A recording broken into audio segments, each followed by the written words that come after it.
Hello! Today I'm going to replace the front brake pads on my 2003 Crown Victoria. Tools we're going to need. We're going to need a nice lug wrench, 13/16 inch or 21 millimeter lug wrench. We're going to need the big screwdriver. Bigger the better. I love big screwdrivers. 14 millimeter socket or a wrench. A C-clamp. This is a 5-inch C-clamp. It's way bigger than what you need. You can probably get by with a 3-inch C-clamp. And a wire brush. And of course, new replacement brake pads. I already installed the shims on there. I'm going to show that in just a second. And anyway, and a big floor jack. It's really nice to have a nice big heavy-duty floor jack. You got to be safe. And anyway, let's get going. These are the ACDelco Advantage disc pads. These are kind of a low-cost pad. It says all ceramic. This particular model here is says non-ferrous ceramic, and but if you take a look at it, you can kind of see a lot of copper in there, and I guess copper is good. Let me just up here. Okay, there we go. Now you can kind of get a better view of it. I mean, copper conducts heat pretty well. I can see where having big chunks of copper is a good thing, although you'd think they'd call it semi-metallic, but who knows? We'll have to give it a try. It comes with shims, and a little disappointed on these shims.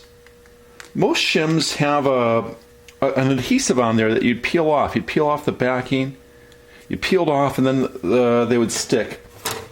And anyway, it was not packed very well. They were just stuck in this box, flopping around, and a number of these little tabs on the shims have gotten bent, and I had to bend them back out there. But basically, you take the shim,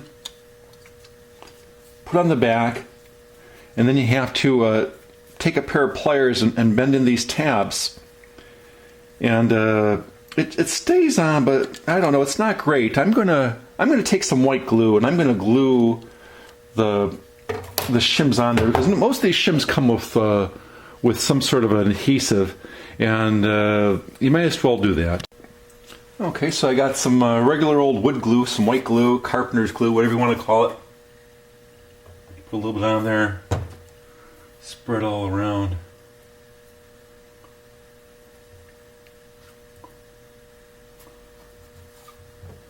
Make sure you don't get too far near the edges here.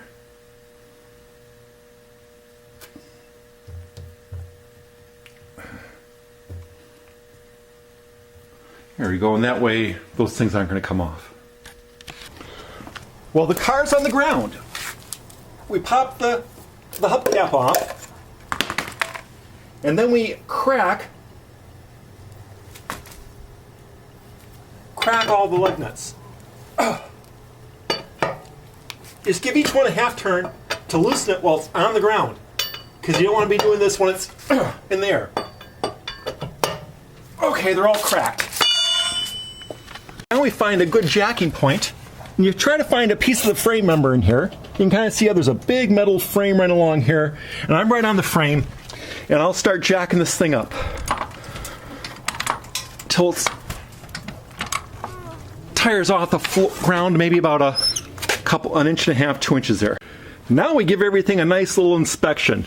We'll take a look at the rotor, look for the lip at the top. Mine, I can feel a touch of a lip. I would guess it's maybe a 32nd, maybe more. But it's still nice and smooth, and I'll save the money. I look at the brake pads now. It's been about 100,000 miles since I did those, but you can still see that there's at least a quarter of an inch on those things. But I bought new ones. They do squeak a little at low speeds. I can hear it's a little bit of noise, and I thought I would replace them. It's been, like I say, originally I replaced them at 80,000, and now this car's got 190,000 on there, so there's 110,000 miles on these, and they still look pretty good. There's probably only down about 1/8 of an inch after 110,000 miles, but what the hell, I replaced them anyway. So to get started, we take a 14 millimeter socket, and there's a bolt right here. I'm touching the top bolt, and a bolt down underneath, and that bolt holds the caliper to this big frame here. So I'm going to undo those 2 bolts right now. Okay, we got the bolts out, and we gently pry the thing out from the frame.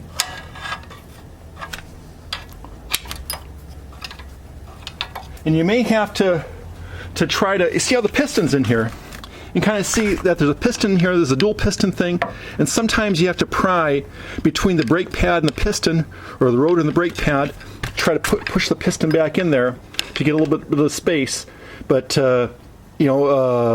gently work things back and forth and get the caliper out of the frame here.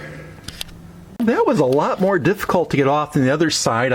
I couldn't get it off the last inch. I got it off partially and I couldn't get off the rest of the way, and that was because the piston still had a lot of pressure on there.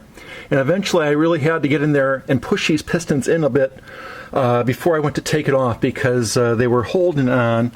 And another thing to remember is, you see these let's get these things on camera. Okay, there it is. These mounting points. You can see how they go back and forth. Okay, here we go. I got some sun on there. Kind of see it's like a bellows that comes in and out. That's where the bolt came in here, and there's another one up at the top.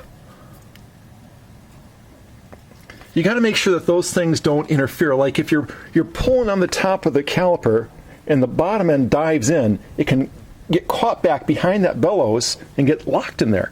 So make sure that this bellows is in, and keep in mind these sliding bolt bellows when you're taking this thing off there. So that's probably the hardest part. So now these things are off, and they just come right off.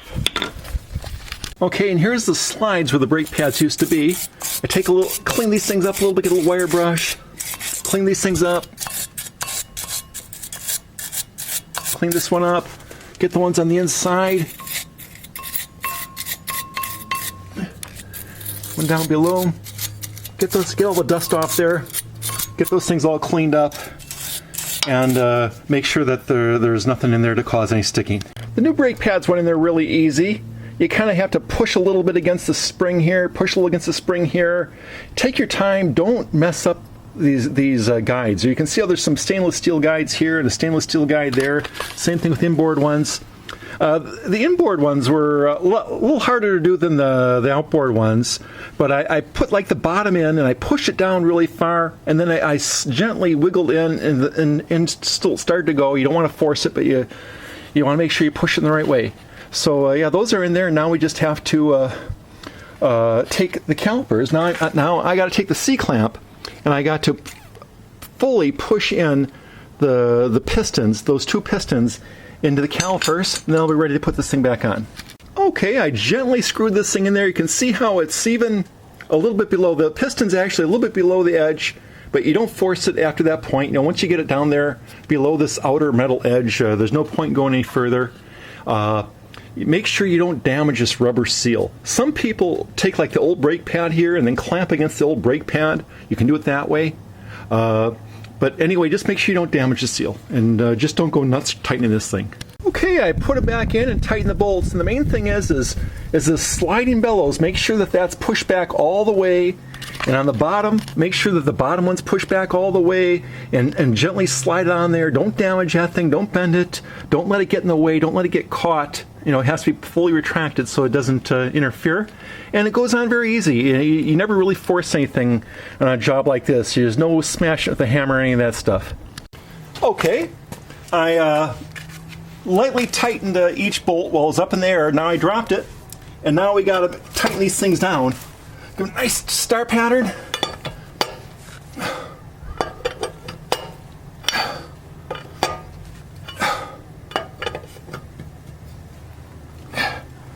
One more time.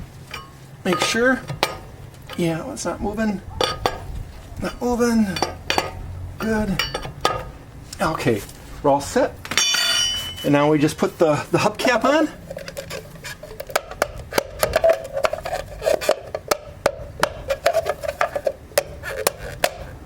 Well, we put it on off camera because it'll never work when we're on camera. Okay, the hubcap's on all the way. There's little plastic ridges in here that have to line up with the nuts, or else it won't go on there. But now the hubcap's all on, and the next thing to do is to pump the brakes. You gently pump the brakes. You gently pump them, pump them, do it harder and harder and harder. Make sure you have a nice firm pedal, and then you'll be all done.